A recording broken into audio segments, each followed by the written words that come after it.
রুশ ন্যাটো উত্তেজনায় কাঁপছে ইউরোপ। ভ্লাদিমির পুতিনের বিরুদ্ধে তর্জন গর্জন শুরু করেছে ইউরোপের দেশগুলো। কিন্তু ইউরোপের তথাকথিত জায়ান্টরা যে তলে তলে পুতিনের বাহিনীর মুখোমুখি হতে ভয় পাচ্ছে তা বোঝা যাচ্ছে জার্মানির অবস্থা দেখেই। ইতোমধ্যে রাশিয়ার সাথে যুদ্ধ বাঁধলে নিজেদের ক্ষয়ক্ষতির হিসাব কষতে শুরু করেছে জার্মান প্রশাসন।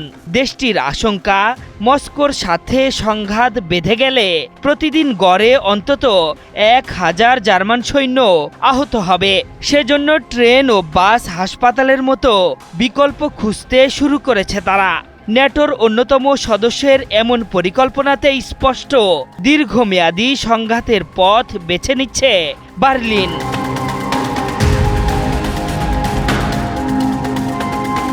বুন্ডেসভেয়ারের মেডিকেল সার্ভিসের বরাতে বার্তা সংস্থা রয়টার্স জানিয়েছে, রাশিয়ার সাথে সংঘাতে প্রতিদিন 1000 সৈন্য আহত হওয়ার আশঙ্কা করছে জার্মানি। তাদের তাৎক্ষণিক চিকিৎসা সেবা প্রদানে ট্রেন ও বাসে হাসপাতাল সেবা কার্যক্রম পরিচালনার পরিকল্পনাও করা হচ্ছে। সেই সাথে আহত সেনাদের সরিয়ে বেসামরিক হাসপাতালে চিকিৎসার জন্য সেবা খাতকে প্রস্তুত করা হচ্ছে। এজন্য হাসপাতালে অতিরিক্ত 15,000 শয্যা তৈরি করছে বার্লিন। যদিও তাদের এমন পরিকল্পনা অর্থহীন দাবি করে মস্কো জানিয়েছে, কোনো ন্যাটো সদস্যদের বিরুদ্ধে যুদ্ধে জড়ানোর কোনো পরিকল্পনাই তাদের নেই। 2022 সালে ইউক্রেনের সাথে সংঘাতে জড়ানোর পর থেকেই সমরাস্ত্র ও সেনা সদস্য দিয়ে কিয়েভকে সহায়তা করে আসছে জার্মানি। সেই সাথে মস্কোর বিরুদ্ধে নিজেদের প্রস্তুত করছে ন্যাটোর অন্যতম এই সদস্য। এর আগে জার্মানির প্রতিরক্ষা প্রধান জেনারেল কার্স্টেন ব্রুয়ের বলেছিলেন, আগামী 2029 সালের মধ্যে মস্কোর বিরুদ্ধে মুখোমুখি সংঘর্ষের জন্য প্রস্তুত থাকতে হবে বার্লিনকে। তার এমন মন্তব্যের কয়েক মাস না পেরোতেই রাশিয়ার বিরুদ্ধে যুদ্ধে জড়ানোর আগেই নিজেদের সেনাদের ক্ষয়ক্ষতির হিসাব কষছে জার্মান প্রশাসন।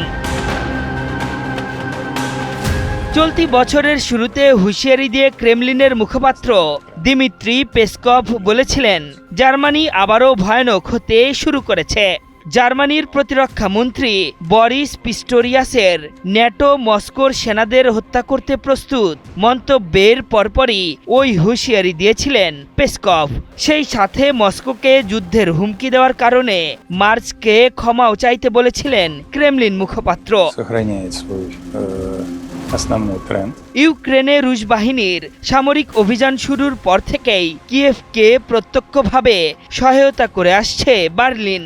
সেনা তো বটেই, নিজেদের সবচেয়ে আধুনিক সাজোয়াজান লিওপার্ড ট্যাঙ্ক জেলেনস্কির বাহিনীকে দিয়ে আসছেন মার্চ প্রশাসন, যা ব্যবহার করে গত বছর রাশিয়ার কুরস্ক অঞ্চলে অভিযান পরিচালনা করেছে কিয়েভ। এতে করে স্পষ্ট যে সরাসরি না হলেও ইউক্রেনের কাঁধে বন্দুক রেখে চালবাজি করছে জার্মানি। আশরাফুল ইসলাম, ৭১।